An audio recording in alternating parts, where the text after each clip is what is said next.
pa at oras na para umalis si Enrique. Dito na? Dito ulit, diba? Bye po, Kuya Enrique. Bye, guys. Bye. Salamat po sa pagpunta. Dream come true po ito kay Kuya. Bye, guys. Nice to meet you. Mag-ingat kayo. Good luck, guys. You're Italian, diba? Opo. Alright, man. Ingat siya. Yeah, ciao. Sabi ka na. He's not that cool. No.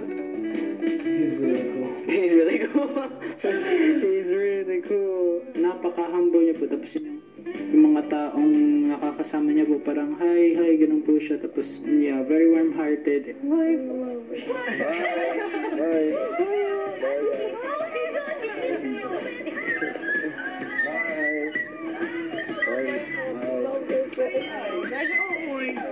We really feel lucky kasi nakita po namin siya ng matagal, nakausap po namin siya. Especially po Ate Maymay, grabe. We're just so happy for Yeah, we're just really happy for her po. Bye, guys. Oh my God! Si Manang forever! Forever! Si Ate Liza meron pa. Dito ka lang, diba? Hindi ka pwede kumain. Sige. Bye-bye po! Ingat ka. Kita tayo paglabas. Bye, guys. Kita mo na kayo sa labas! Sige.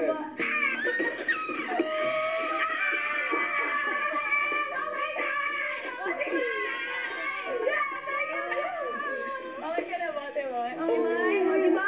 Kanina ko rin sinasabi ng paasa. Ano? Okay ka na ba? Si Moy, dream come true na, ha? Hindi na yun paasa. Hindi na paasa yun, ha? Gusto ko sa inyo sobra. Samantala, sa confession room, Kumusta? Okay naman po.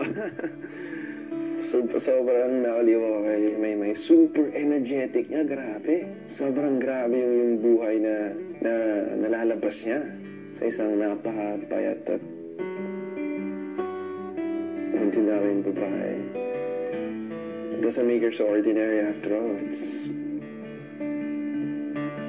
Natutuwa ako sa kanya. Best day ever in my entire life! Not this year na bibig, but my entire life. Thank you, Edward. You believe in her? You believe there's no Enrique and it's just me? You know, we're very so all times you're... Marco, ito ka.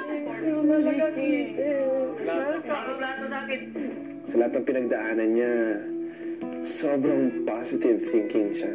She likes to think positive. Masaya pa rin siya, alam mo yun? Ganun kasi ako, kuya eh. I don't like to think negatively.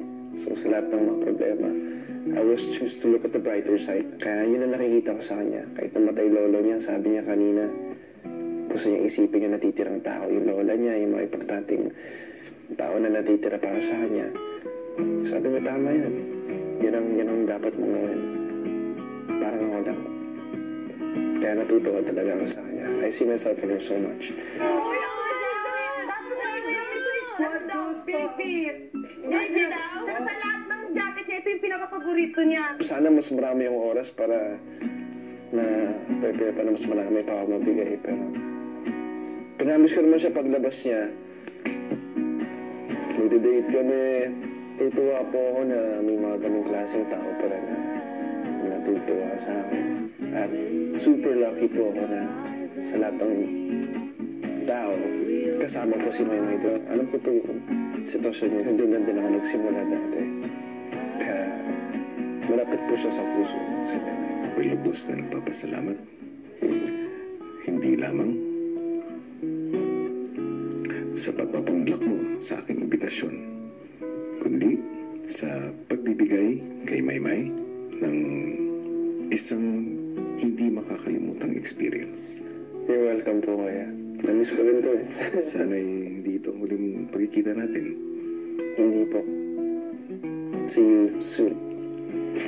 samantala sa loob ng bahay, si Maymay may ikwinento kay Edward. Bossing Melvin? Kita dito ako din.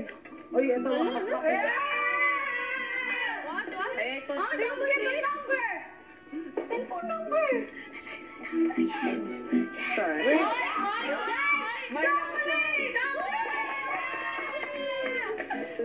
Sorry, happy mind that You see the message from Enrique? Ito na May. Listen, this is what he wrote.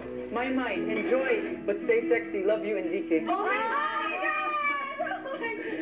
parang super down na siya eh. So, it's really a nice timing para i-lift up siya. Sarap ba? Alam mo, worth it yung 5 times na pinaalas Oh, yun nga, di ba? Yun yung... Yun din kuya. Siguro ginawa ni kuya yun para maging mas When you were here, it's not meaningful. fair. How many times Edward? Nagkatingit lang sa you were home. Ma'am, wala. Okay. Akala ko, hala. I love you. Thank you, my brother. You're my Trini forever. Uy, sino may gusto ng salad? I will pay you what you want and everything. Guys, salad. Kasi, mahal na mahal ko na yung salad. Ayan, nag-bloom na ulit si Ate Mai and super happy talaga siya. And hindi niya naiisip na, aalis na si Enrique, wala na, tapos na. Kasi super sinulit niya po talaga. And nakikita ko po talaga na sobrang saya niya. And lahat naman po kami gustong-gusto talaga na laging masaya si Ate Mai. Susunod! Oh, nakabawi na ba ako? Sobrang nagpapasalamat ako sa'yo ng sobra. Kung alam mo talaga kung nangangarap ko talaga, kuya. Kung nangangarap ko talaga, itutupad yun.